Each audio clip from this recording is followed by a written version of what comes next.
안녕하십니까. 소그룹 전도의 넷째 날입니다. 오늘은 4월 17일 목요일 출애굽과 홍해를 건nom에 대해서 살펴보겠습니다. 다 함께 찬양 부르시고 기도하고 시작하겠습니다.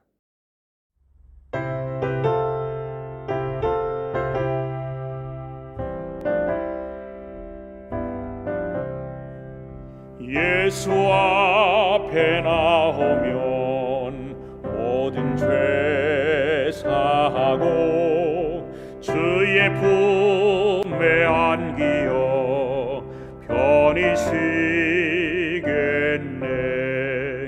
우리 주만 믿으면 구원함을 받으며 영생 복락 멸류관 우리가 받겠네. 예수 앞에 날마다 은총을 받으며 마음의 기쁨 넘쳐서 감사하리라. 우리 주만 믿으면 구원함을 받으며 영생 복락 멸류관 우리가 받겠네. 예수 앞에 설 때에 흰 옷을 입으며 밝고 빛난 집에서 같이 살리라. 우리 주만 믿으면 구원함을 받으며 영생 복락 멸류관 우리가 받겠네.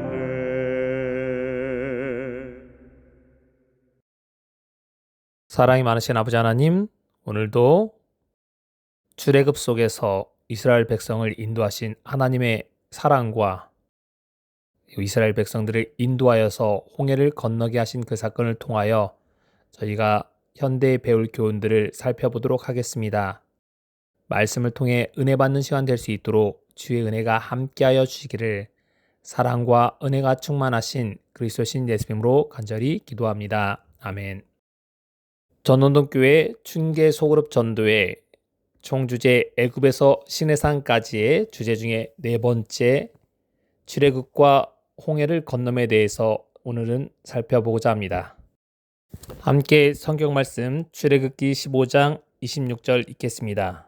이르시되 너희가 너희 하나님 나 여호와의 말을 들어 순종하고 내가 보기에 의를 행하며 내 계명에 귀를 기울이며 내 모든 규례를 지키면 내가 애굽 사람에게 내린 모든 질병 중 하나도 너에게 내리지 아니하리니 나는 너희를 치료하는 여호와임이라.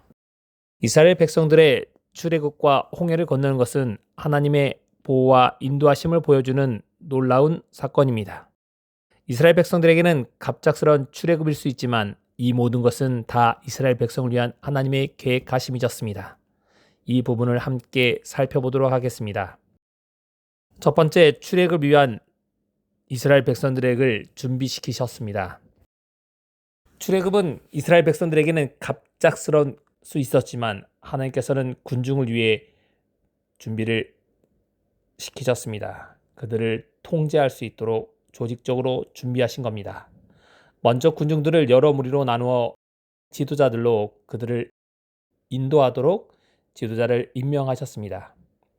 이 이스라엘 백성들의 참여한 사람 중에는 이스라엘 백성들을 따라 나온 사람들도 있었고 이스라엘 백성들을 따라했다가 재앙을 피한 여러 사람들이 있었습니다. 그렇다면 이 섞인 무리들, 이 사람들의 분류에 대해서 섞인 무리들에 대해서 살펴보겠습니다.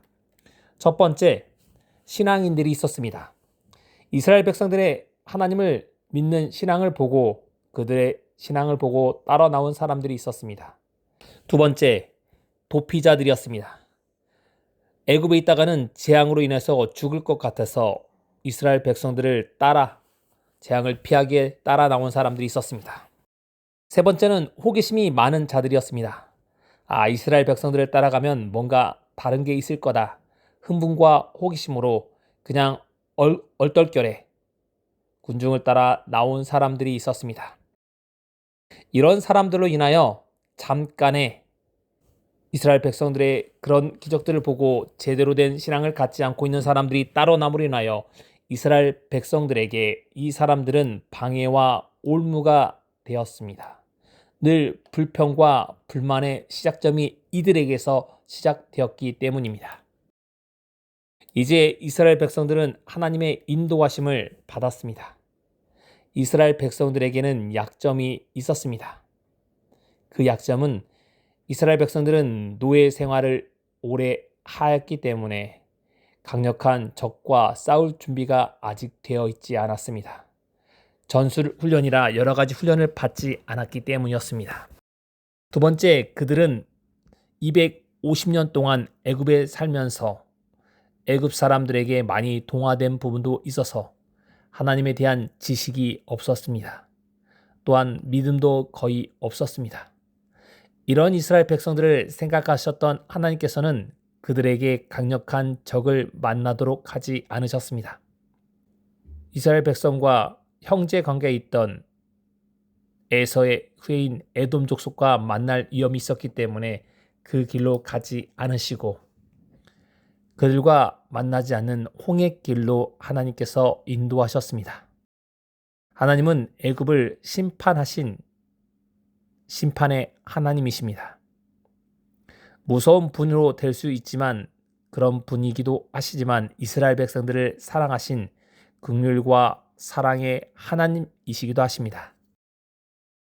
불쌍히 여기셨기 때문에 그들을 가장 알맞은 곳으로 인도하셨습니다. 구름 기둥과 불 기둥은 하나님의 보호를 나타내고 있습니다. 오래전 하나님께서는 이사야를 통해서 이렇게 약속하셨습니다. 이사야 4장 5절입니다. 여호와께서 그 거하시는 온 시온산과 모든 횟집 위에 낮이면 구름과 연기, 밤이면 화염의 빛을 만드시고라고 이야기합니다.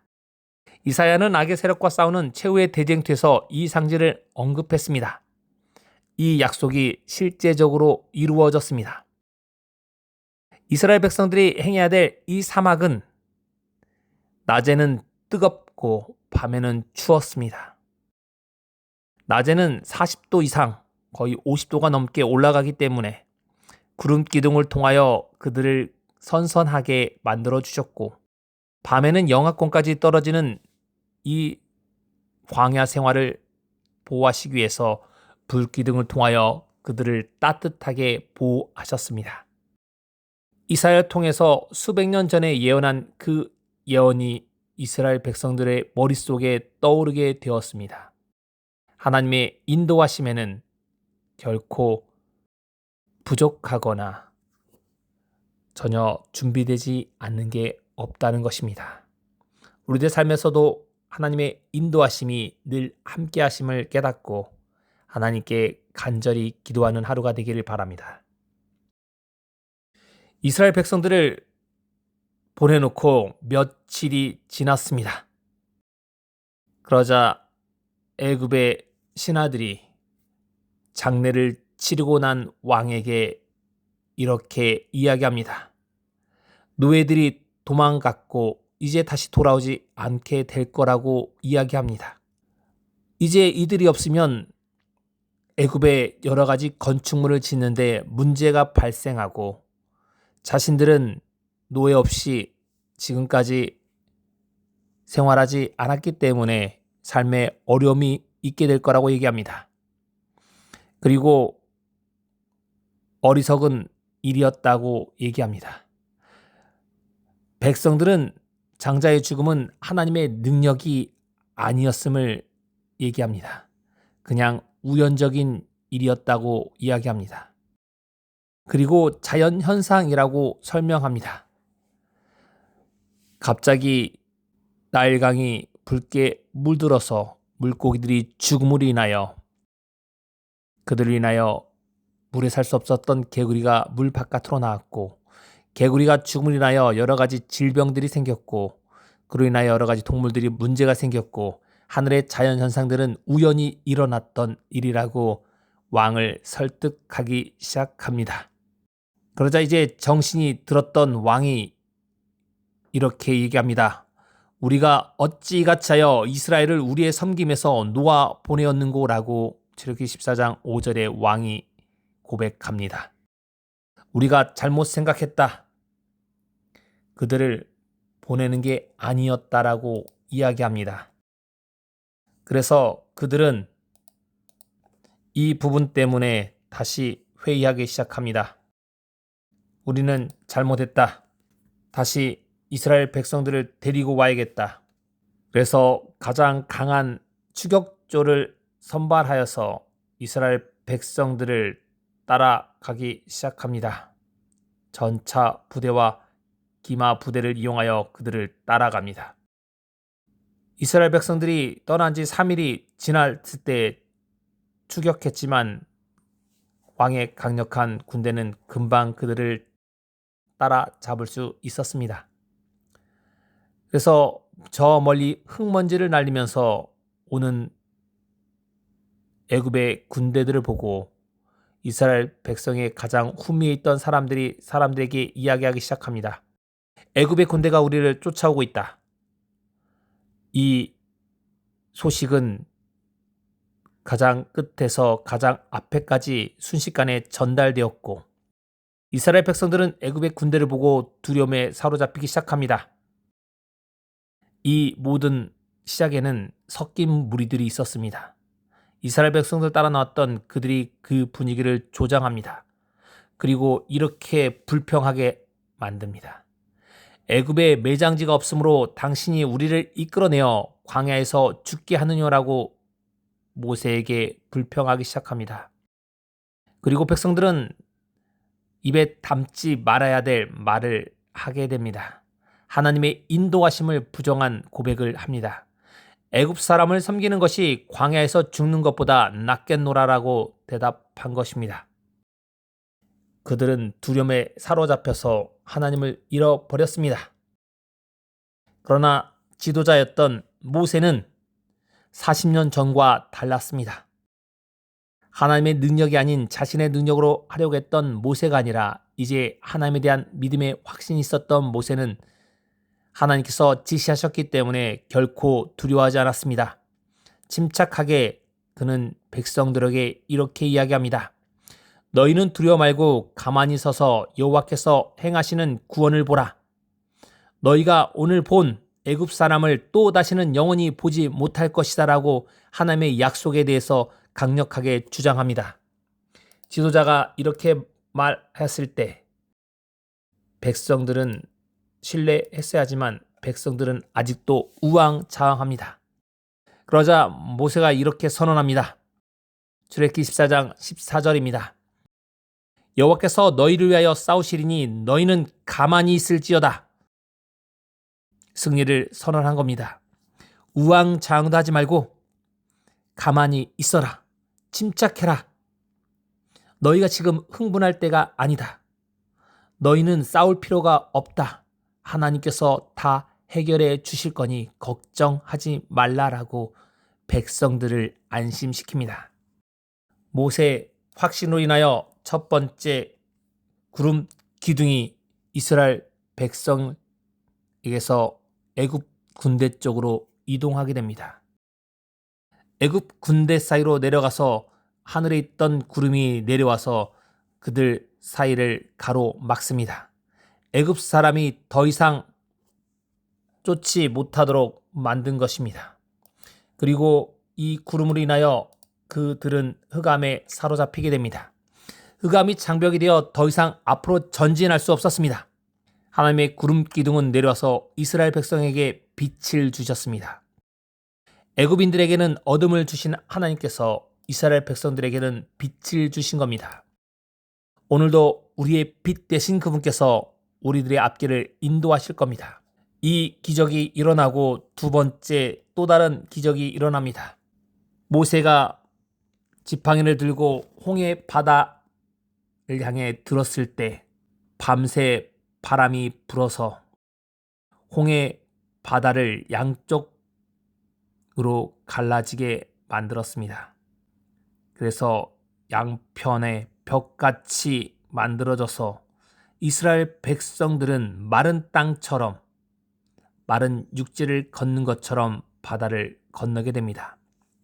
이스라엘 백성들은 최소 600만 이상 건넜다라고 얘기합니다. 수시간에 걸려서 건너는 시간이 걸렸습니다.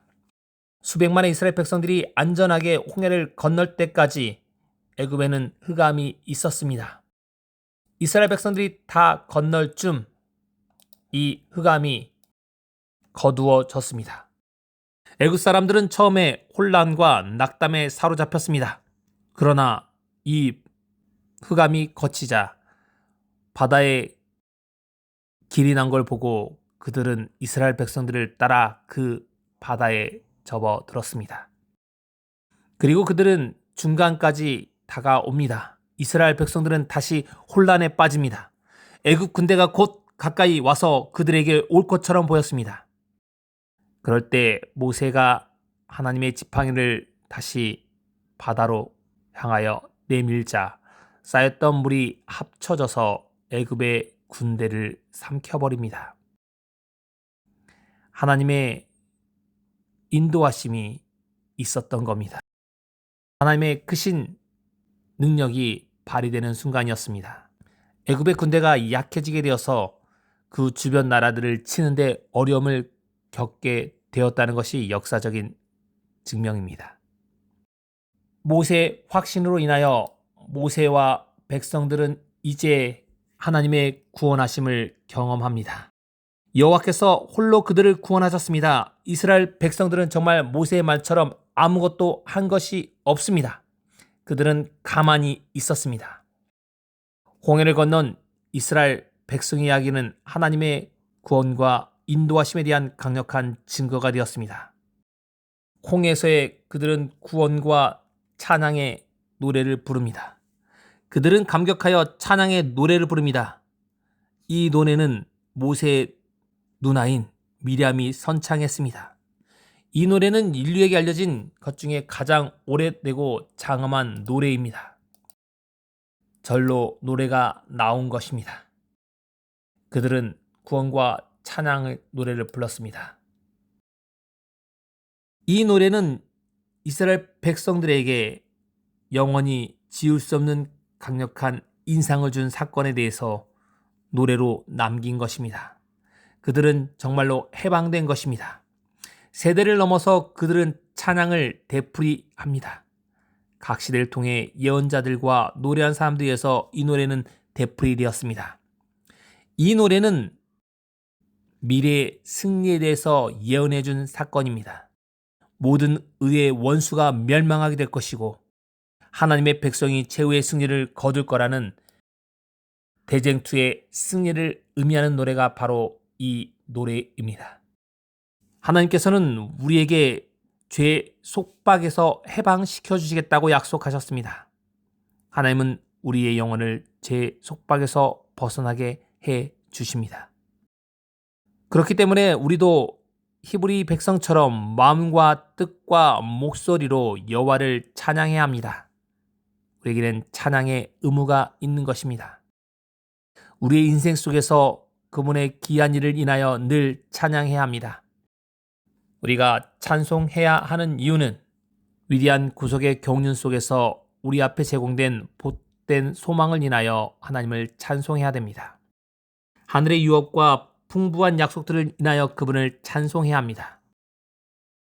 우리의 일상 속에서 매일의 하나님의 주시는 복들이 끊임없이 우리에게 있음을 생각하면서 하나님께 감사의 제목으로 그분을 찬양하는 저와 여러분이 되시기 바랍니다.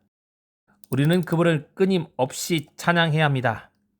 목소리 높여서 그분을 찬양해야 합니다. 예수님의 희생을 기억해야 합니다. 우리에게 행복과 구원을 주시기에 예수께서는 십자가에 죽으셨습니다. 이 사실이 끊임없이 우리의 감사의 제목이 되어야 합니다.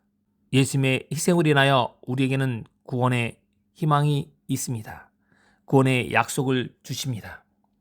우리의 삶 속에서 우리는 홍해 바다를 만나게 될 것입니다. 이스라엘 백성들이 홍해를 육지를 같이 건넜던 믿음의 행진을 우리는 해야 합니다. 모세에게 주신 하나님의 말씀을 믿었던 믿음처럼 우리도 하나님의 말씀을 있는 그대로 믿고 순종해야 합니다. 이스라엘 백성들이 어려움에 처했을 때 하나님께서 바다를 가르신 것처럼 오늘도 우리를 위해서 길을 내어 주실 겁니다. 이 출애굽은 모든 시대를 위한 교훈을 우리에게 담고 있습니다. 위험에 둘러싸일 때 그리스도의 생애는 위험에 둘러싸이고 의무수행이 어려울 수 있습니다. 이럴 때 하나님께서는 우리에게 명령하십니다. 앞으로 나아가라고 분명히 말씀하십니다. 장애물과 이곳을 위하여 망설이고 의심되는 사람이 있더라도 앞으로 나아가게 되길 바랍니다. 망설이고 의심 있는 사람 앞에 장애물은 사라지지 않습니다. 나아가는 자에게만 사라지게 될 것입니다. 하나님께서 인도하신 길은 사망을 통해 나 있을 수 있습니다. 하나님께서 인도하신 길은 바다를 통해 나 있을 수도 있습니다. 안전하지 않게 보일 수 있지만 그 모든 길은 하나님이 인도하시기 때문에 가장 안전한 길임을 깨닫고 오늘 하루도 하나님께 우리의 삶을 맡기시고 하나님의 인도하심을 따라서 담대히 앞으로 나아가시는 모든 분들이 되시길 바라면서 말씀을 마치겠습니다. 함께 기도하겠습니다.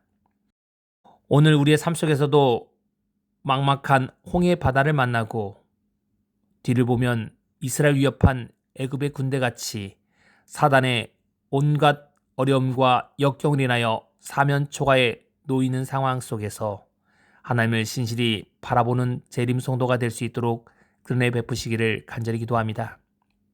하나님께 모든 것을 맡길 때 이스라엘 백성들을 구름기둥과 불기둥으로 꺼내신 하나님께서 우리 주변의 모든 문제들을 해결시켜 주기를 간절히 기도합니다. 이스라엘 백성들의 어려움에 처한 사면초가 속에서 하나님께서 홍해를 가르셔서 길을 내어주신 것처럼 우리들의 모든 어려움 속에서 안전한 길로 인도해 주실 것을 믿습니다. 오늘도 하나님께 모든 것을 맡기오니 우리의 삶을 주관하시고 인도하여 주시기를 바라오며 사랑과 은혜가 충만하신 그리스도신 예수님으로 간절히 기도합니다. 아멘. 내일은 소그룹 전도의 마지막 날 5번째 광야의 생활의 시작과 시내산에 대해서 살펴보겠습니다.